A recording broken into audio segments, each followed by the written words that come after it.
Right now, just over 9,000 National Grid customers are still without power in the Ocean State, but there is relief tonight for people living in a campground in Scituate who finally got their power back on after 4 days without it. Eyewitness News reporter Julianne Lima spoke with some of them today who say they were the only ones in their immediate area without power. She joins us now with more from the control room, new at 5:30.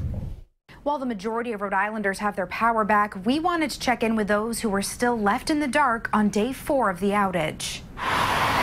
Nestled in the woods of North Scituate is Holiday Acres, a seasonal campground, but it's also a permanent home to about 3 dozen families who live in trailers here. And when I spoke with them, they'd been without power since Sunday. They can't use their water, they can't use their electric, they can't shower, they can't cook, they can't use their heat.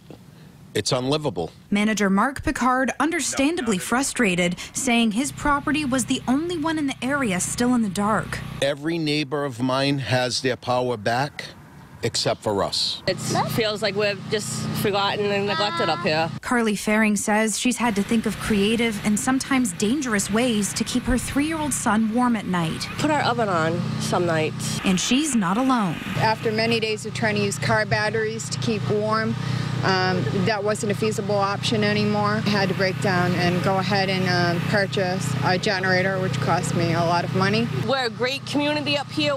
Everybody looks out for each other. We help out each other, but just we need help from the outside too. Picard told us he'd been calling National Grid nonstop. At least 7 times a day. And good news finally came just an hour after Eyewitness News stopped by. Bucket trucks and several crews ready to get to work. And the manager says monthly rent is usually due on the 1st, but with the power out, the office was closed. So residents have a couple extra days to get their payments in.